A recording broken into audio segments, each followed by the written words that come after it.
Génesis capítulo 37, versículos 21 y 22.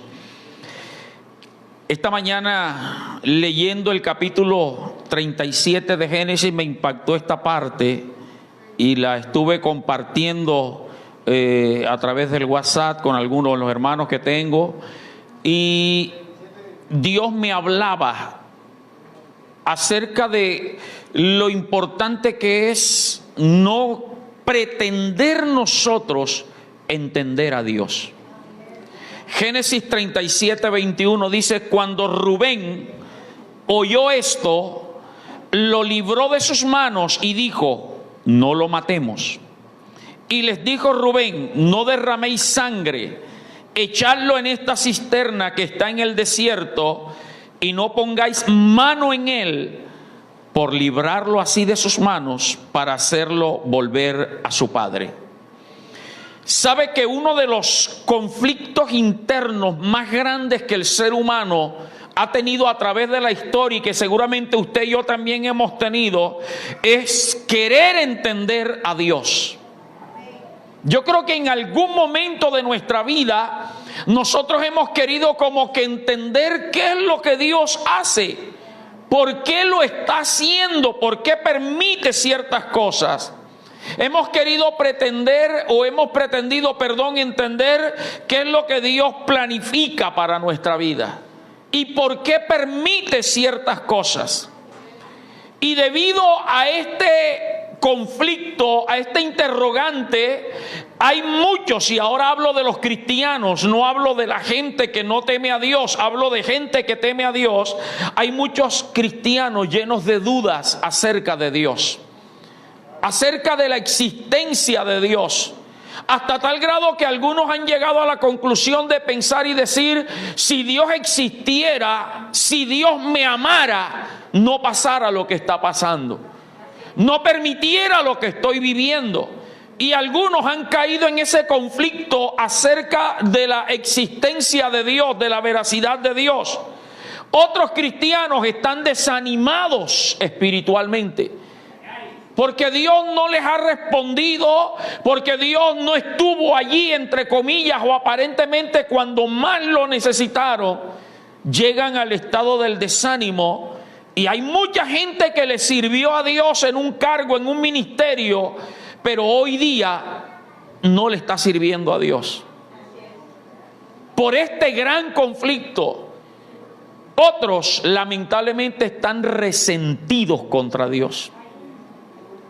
Hay gente resentida contra Dios, aunque a algunos les parezca que eso es imposible. Yo jamás hay gente que no quiere saber nada de Dios, no quiere saber nada de iglesia, no quiere saber nada de evangelio, porque se han preguntado si en la Biblia Dios habla de milagros, Dios habla de sanidades, Dios habla de bendiciones financieras, Dios habla de protección para la familia, pero resulta que sucede todo lo contrario. ¿Me hice entender? Se preguntan: bueno, si la Biblia dice que hay que creer, que Dios hace milagros, que Jesucristo es el mismo de ayer, de hoy, que Dios ha prometido salvar a mi familia, traer paz a mi casa, y resulta que lo que estamos viendo es todo lo contrario. Hay gente que cree en Dios, pero está en sufrimiento, está en dolor, está en enfermedad, están viviendo escasez, están viviendo deudas. Y esto genera conflicto en el pensamiento del ser humano, y no logramos entender a Dios. Hoy te quiero recordar y te quiero enseñar que lo importante de la vida cristiana es la madurez espiritual. La vida cristiana es un proceso. No basta solo con creer en Dios, sino que hay que aceptar a Cristo como el Señor de nuestra vida. Y cuando tú aceptas a Cristo con entendimiento y con el corazón, eso te lleva a lo que la Biblia llama el nuevo nacimiento. Es decir, adquirir, retomar la naturaleza de Cristo en tu vida. La que Adán y Eva perdieron por causa del pecado, ahora la recuperamos y venimos a ser como unos niños recién nacidos en Cristo. Pero luego eso nos lleva al crecimiento espiritual.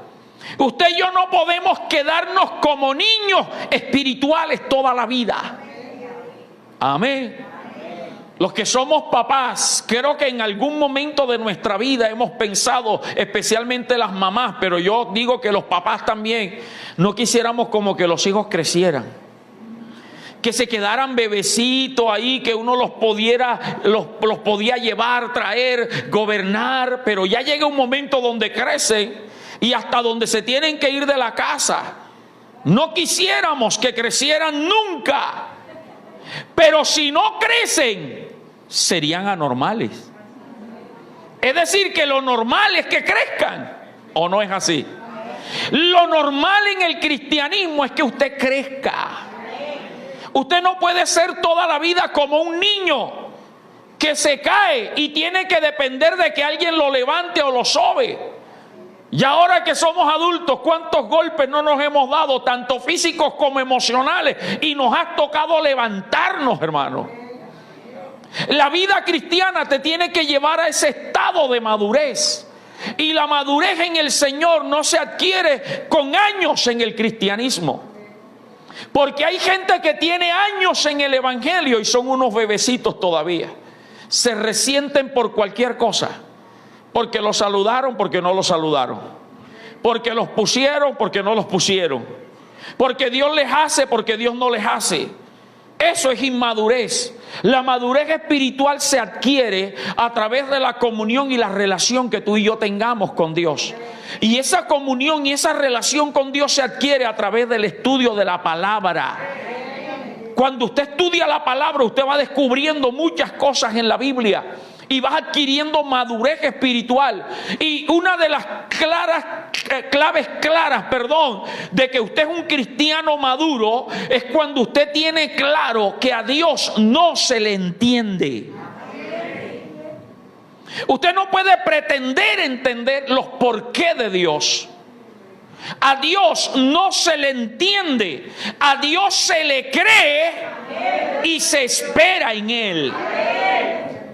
Así de sencillo. Se le cree y se espera.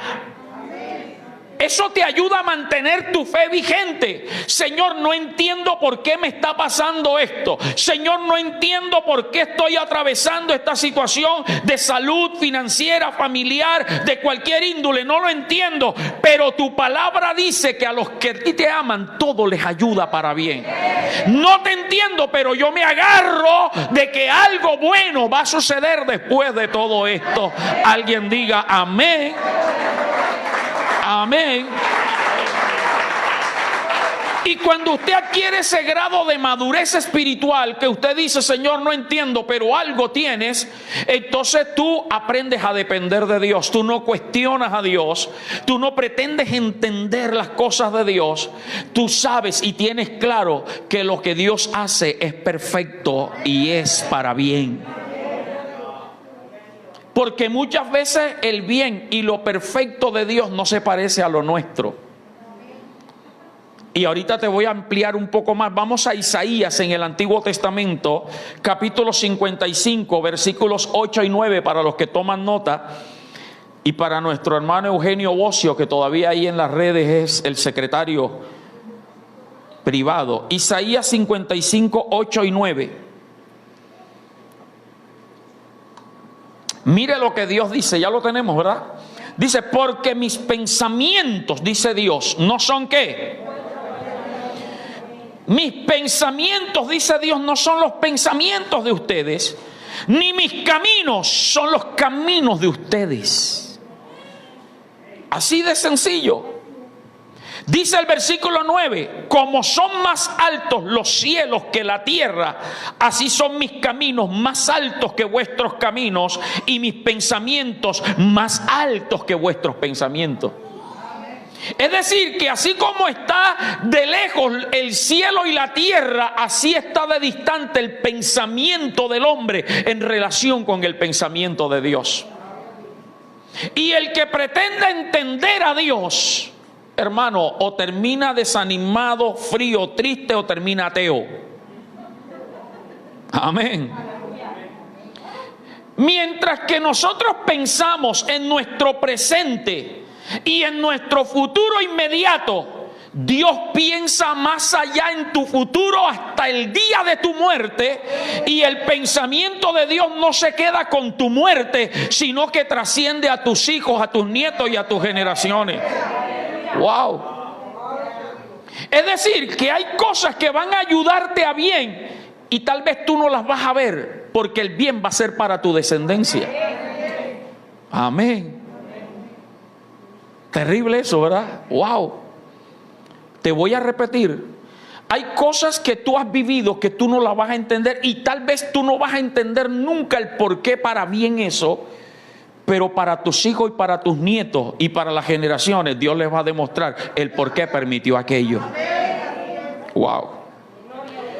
La madurez espiritual te lleva a creer y a entender que cuando tú amas a Dios, que cuando tú le sirves a Dios, y cuando tú obedeces a la palabra de Dios, todo lo que sucede en tu vida, aunque parezca negativo, aunque sea una crisis, todo eso va a ser para bien y para bendición. Se lo voy a repetir. Cuando tú amas a Dios, cuando tú le sirves a Dios, cuando tú obedeces la palabra de Dios, tienes claro que todo lo que sucede a tu alrededor es para bien y es para bendición. Romanos 8:28 dice: y sabemos que a los que aman a Dios, ¿qué pasa? Todas las cosas les ayudan a bien. Esto es conforme a los que a su propósito son llamados. Entonces, cuando tú amas a Dios, cuando tú le sirves a Dios, cuando tú obedeces a Dios, tú tienes la seguridad de que Dios controla tu vida y todo tu entorno. Tu familia está controlada por Dios. Y todo lo que sucede es porque Dios lo permite. Y cuando Dios permite algo, es para bien. Si no mira el caso de Job, obligatoriamente tenemos que mirar el caso de Job. Job era fiel a Dios, era íntegro, era perfecto, y sin embargo le vino la tragedia más grande que cualquier ser humano haya vivido. Porque yo creo que nadie en la historia de la humanidad, en los más de 6,000 años que tiene el ser humano en la tierra, según la Biblia, nadie ha sufrido más que Job. Así que si tú crees que tú estás sufriendo, hermano, hubo alguien que sufrió más que tú. Se le murieron los 10 hijos el mismo día, a la misma hora y por el mismo canal. Le cayó una pared y los mató a todos 10. Luego vinieron a avisarle que había quedado en la ruina después de ser un hombre riquísimo. Quedó sin nada. Y luego viene una enfermedad desde la cabeza hasta los pies, una sarna, una llaga. Y luego los amigos que debían apoyarlo le decían: te mereces lo que te está pasando. Porque hay gente que nos juzga y nos condena a priori. Y en la crisis es que se conocen los verdaderos amigos. Y ahí quedó demostrado que Job no tenía amigo, que el único amigo es Dios. Y más encima la esposa le dice: todavía mantienes tu integridad, maldice a Dios y muérete. O sea, quedó solo en la vida, solo Dios allí. ¿Y por qué Dios permitió si Job era íntegro? Porque Dios necesitaba que Job lo conociera personalmente.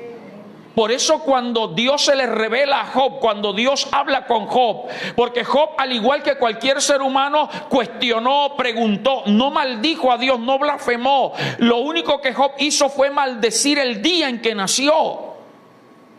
Como tal vez muchos de nosotros hemos dicho: ¿yo para qué vine a esta tierra? ¿Para qué nací? Job dijo: ¿para qué se anunció que nació varón? ¿Por qué salí de mi madre? Maldito el día en que nací. Era tanto el sufrimiento, pero nunca blasfemó contra Dios.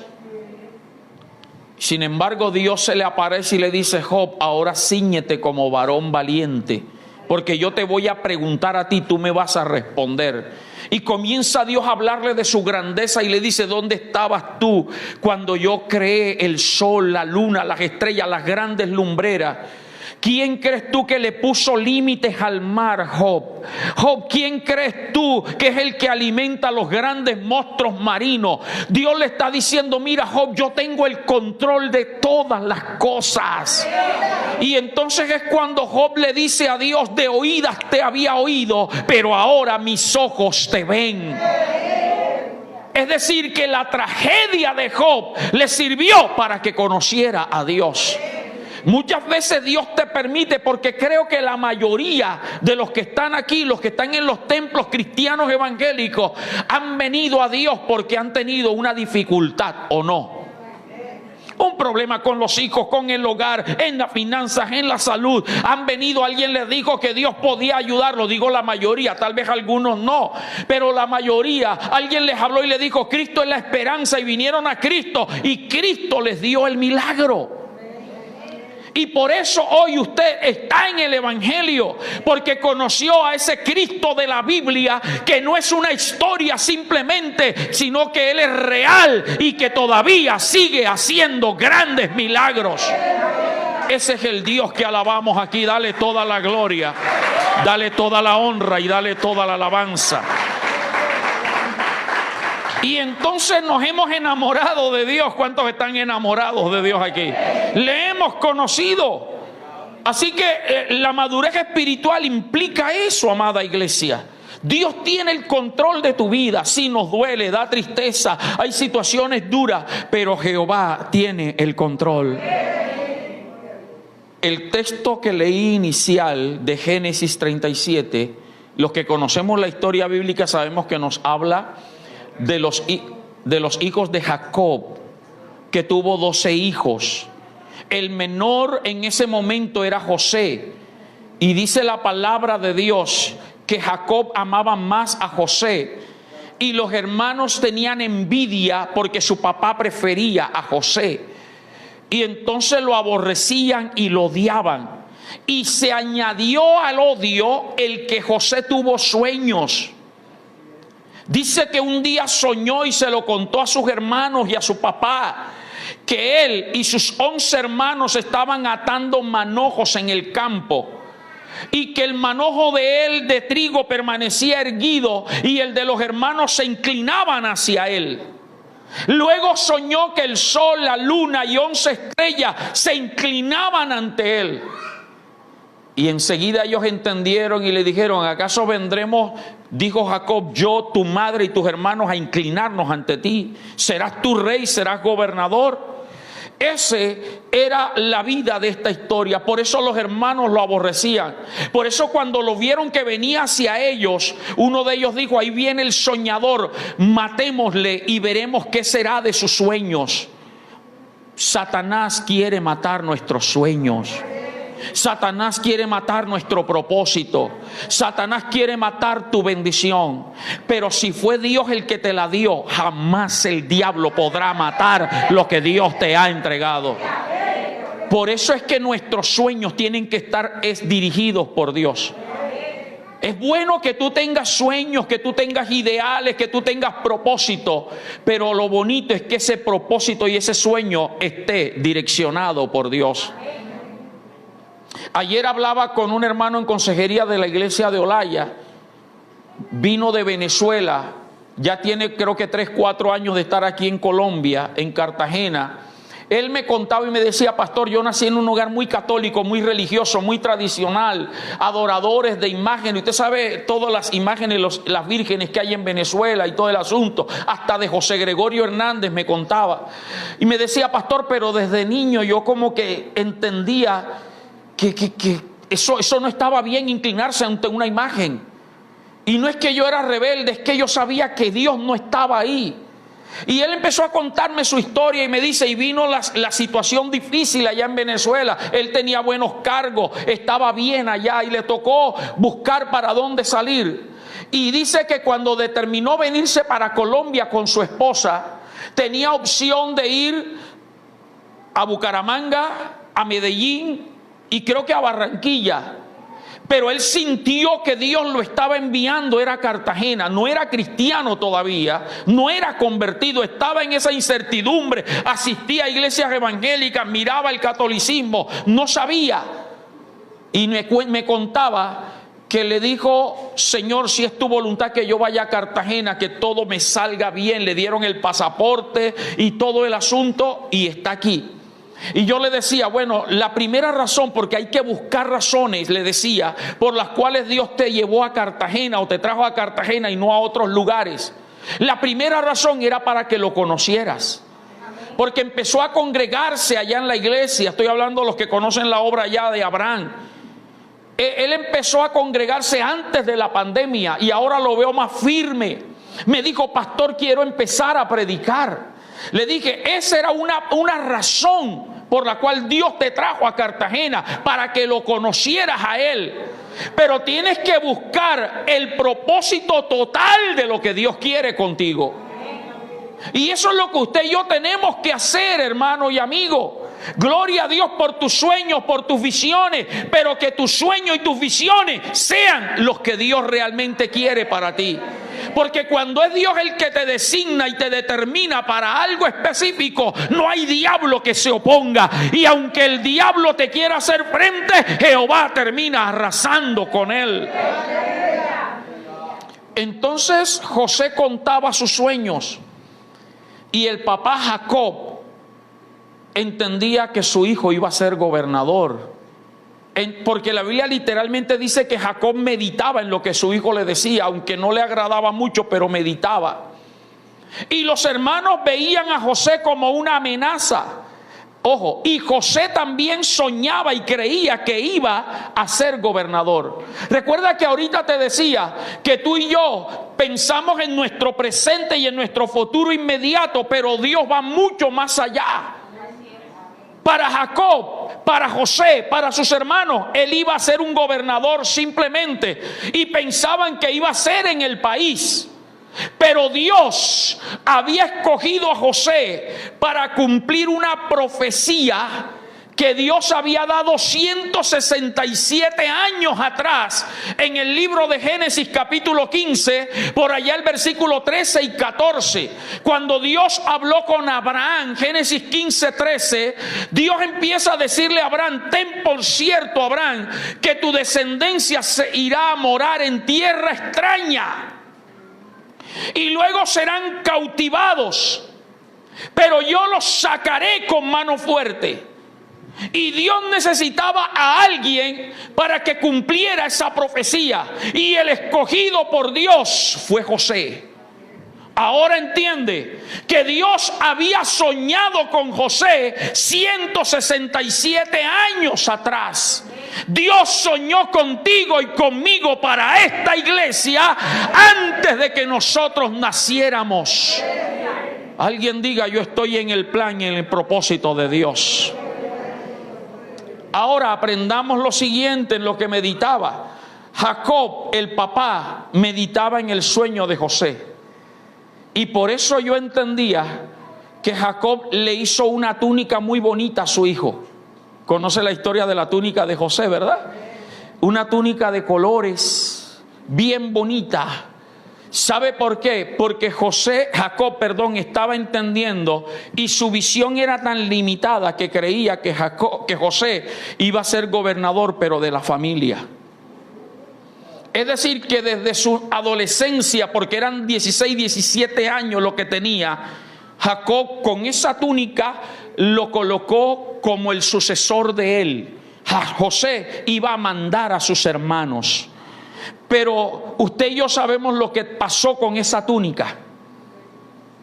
Los hermanos se la quitaron, la rompieron, mataron un becerro, la llenaron de sangre para engañar a Jacob, diciéndole que una bestia había matado a su hermano. Pero a donde voy, la túnica se la quitaron y la rompieron y la despedazaron. Y todo fue permitido por Dios. ¿Sabe por qué? Porque la túnica iba a limitar el sueño y el propósito de Dios. Dios no tomó a José para que fuera gobernador de su familia. Dios lo tenía para que fuera gobernador de toda la tierra existente de aquel tiempo.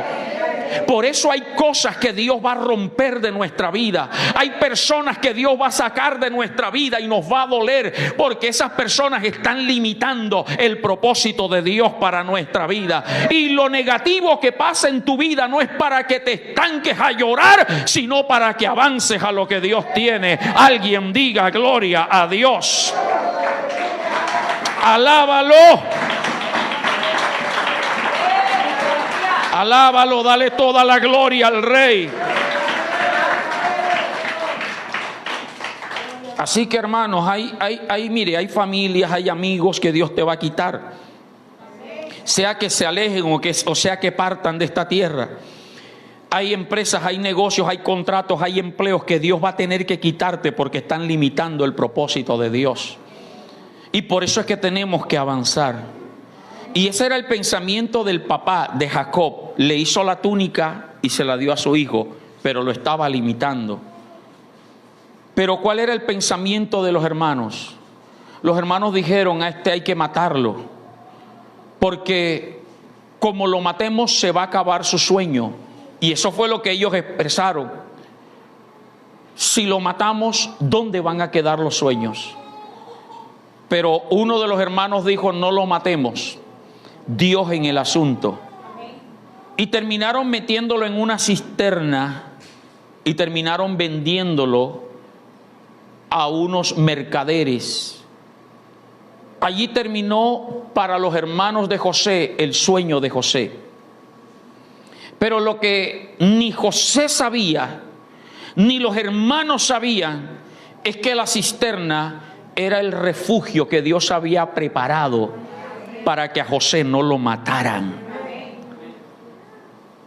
Si no hubiese estado esa cisterna allí, lo hubiesen matado, porque lo odiaban tanto que querían matarlo. Pero uno vio la cisterna y dijo: no lo matemos, es nuestro hermano, metámoslo allí. Diga conmigo: refugio de Dios. Y fue un refugio momentáneo. Mientras los mercaderes ismaelitas venían, lo sacaron de allí al día siguiente y se lo vendieron a los ismaelitas. Escúchame, ¿qué eran las cisternas para los que no recuerdan? No simplemente eran unos pozos que cavaban para echar agua. Eran unos depósitos grandes que se hacían para que cuando lloviera se mantuviera agua en ese lugar. Eran depósitos inmensos subterráneos. También los usaban para desviar los ríos y los manantiales de agua. Es decir, que esas cisternas mantenían agua normalmente. Y al echar a José allí, la idea era que se ahogara en esa cisterna. Pero la Biblia dice literalmente que la cisterna estaba vacía. Es decir, que Dios lo tenía planificado. Dios no evitó que echaran a José en la cisterna, pero sí había secado la cisterna. Dios no evitó que echaran a Daniel en el foso de los leones, pero lo que Dios sí hizo fue taparle la boca a los leones. Dios no impidió que a los compañeros de Daniel los echaran en el horno de fuego, pero lo que sí hizo es que el fuego no ardió en ellos. Tú has pasado por hornos, has pasado por foso de leones, te han metido en cisternas espirituales, pero hoy puedes decir: hasta aquí me ayudó Jehová, y nada ni nadie podrá acabar contigo ni conmigo. A Dios sea la gloria. Oh, aleluya. No pretendas entender a Dios, no cuestiones a Dios. Dios tiene el control.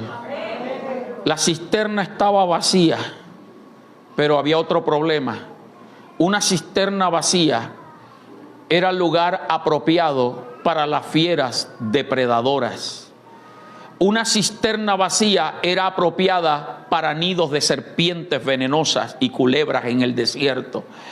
Pero te repito, Dios todo lo tenía tan bien planeado que en esa cisterna no había animales que devoraran a José. Alguien diga gloria a Dios. Es decir, que la cisterna sirvió para preservar a José de que sus hermanos lo mataran. Pero a pesar de que Dios lo cuidó en esa cisterna, José experimentó el odio de sus hermanos. José experimentó la crueldad de sus hermanos. José experimentó el abandono, la soledad, el hambre, porque pasó toda una noche metido allí. José experimentó el frío.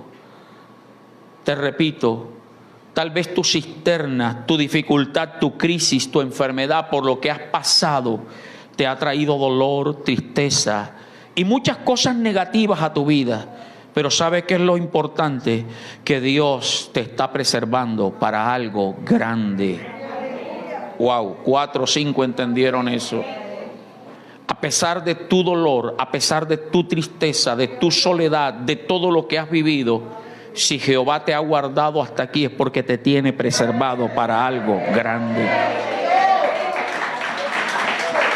Jehová te está preservando para algo grande. Y ¿sabe qué? Tiene unos ismaelitas preparados para llevarte a tu destino profético. Porque lo que la gente piensa para mal, Dios lo encamina a bien. Dios hizo que justo a esa hora, ese día, por ese lugar, pasara un grupo de comerciantes ismaelitas. Y otro hermano dijo: saquemos a José de allí. Fue uno el que pidió que lo metieran para cuidarlo, pero fue otro el que dijo: saquémoslo y mejor vendámoslo y vamos a tener dinero. Y ellos pensaban que le estaban haciendo mal. Lo estaban vendiendo como un esclavo, iglesia. Lo estaban vendiendo como alguien que no tenía valor, para luego engañar al papá y decirle: una fiera mató a tu hijo y aquí está la túnica ensangrentada. Los ismaelitas agarraron a José y lo separaron de su papá. Lo llevaron lejos a Egipto y lo vendieron como esclavo. Pero ¿sabe qué es lo impresionante? Que aunque a José lo separaron de su papá, la visión y lo que su papá le enseñó nunca se separó de la vida de José. Se lo repito, aunque a José lo separaron de su papá, las enseñanzas que su papá le había dado y la visión que Dios tenía para José no se separaron de él. Me acuerdo cuando murió un pastor amigo en Planeta Rica, muy querido, sus hijos, su familia muy querida, la iglesia muy querida. Fuimos al sepelio. Conocí a sus hijos cuando tenían, qué amor, como 6, 7 años. Los 2 hijos de Valentín. Los conocimos siendo niños. El día que murió el papá, de 50 y tantos años, ya eran unos hombres. Uno era ya médico, que fue el que lo atendió. El otro era abogado. Uno de ellos me abrazaba y lloraba y me decía: Jonathan, ¿dónde quedó el sueño y la visión de mi papá? Tenía una visión amplia este hombre. Compró un terreno grandísimo para construir una iglesia grande. Le dije: mira, lo que vamos a enterrar allí es el cuerpo de tu papá, pero la visión no va a quedar enterrada. El legado tiene que caer sobre ti. Hermano, hay cosas que hay que ir dando legado. Lo que Dios planificó, nada ni nadie te lo va a poder arrebatar. Pero sobre todo tu fe, nada ni nadie te la tiene por qué quitar. Amén. Jehová estaba con José. Sufrió, pasó vicisitudes. Lo vendieron como esclavo. No crea que la vida de José fue fácil. Potifar no lo puso como administrador de su casa de la noche a la mañana. Tuvo que pasar un proceso grande. Seguramente Potifar lo azotó varias veces. Seguramente José como esclavo pasó hambre, hasta que Dios lo honró y Potifar se dio cuenta del potencial que tenía y lo puso a administrar su casa. Luego lo acusaron de que quería violar a la esposa de Potifar. Los que conocemos la historia sabemos que era mentira. Era la esposa de Potifar la que quería que José se acostara con él. Pero como su papá lo había enseñado bien, José dijo: yo no me puedo acostar contigo. Y la mujer lo acusó de violador y lo metieron en la cárcel. Le desprestigió el nombre a José. Lo metieron en la cárcel como uno de los peores delincuentes. Y seguro que sufrió allí soledad, hambre, frío, de cuánta cosa. Pero allí Dios también lo honró y terminó siendo el que cuidaba a los demás presos y administraba la cárcel. Y literalmente la Biblia dice: mas Jehová estaba con José. Mas Jehová estaba con José. Cuando fue esclavo en la casa de Potifar, Jehová estaba con él. Cuando lo metieron en la cárcel, Jehová estaba con él. Cuando estuvo en la cisterna, Jehová estaba con él. En cada momento de tu vida, en cada sufrimiento, aunque no lo hayas visto, aunque no lo hayas oído, aunque no lo hayas sentido, aunque parezca que no, Jehová ha estado contigo y ha estado conmigo. Estuvo en la clínica conmigo y contigo cuando estuviste hospitalizado. Estuvo contigo cuando tu marido, tu mujer te hizo sufrir, cuando tus hijos te decepcionaron. Jehová estaba allí. No lo veías, no lo escuchabas, pero allí estaba. Y todo es un proceso para llevarte a lo que Él quería. Dios sabía que iba a llegar el día donde el copero y el panadero del rey iban a ser llevados presos. Dios lo sabía. Y por eso Dios los puso a soñar. Y le dio a José el don de interpretar sueños. Porque es que Dios te va a dar la capacidad para lo que Él te ha escogido. Y José les interpretó el sueño al copero y al panadero. Y así como lo interpretó, así sucedió. Al panadero lo mataron, al copero lo restituyeron. Gloria a Dios. A darle la copa al rey otra vez.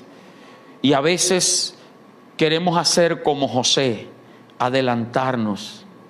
José le dice al copero: háblale de mí al rey, dile que soy inocente. Y literalmente dice la Biblia que el copero se olvidó de José. Fue ingrato.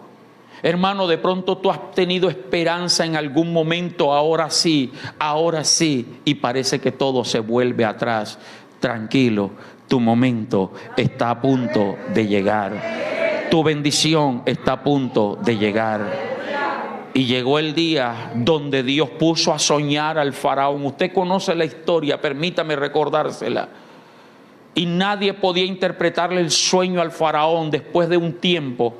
Y fue cuando el copero se acordó que en la cárcel había un hombre que interpretaba sueños. Lo trajeron, José interpretó el sueño del faraón. Y el faraón lo nombró como el segundo después de él. Y se cumplió el sueño de Dios. Gobernador no de una familia, no de una nación, gobernador de toda aquella tierra existente. Y nadie compraba ni vendía si José no autorizaba. El único que estaba por encima de José era Faraón. Pero a pesar de eso, Faraón llamaba a José Padre mío. Reconocía lo que había en José.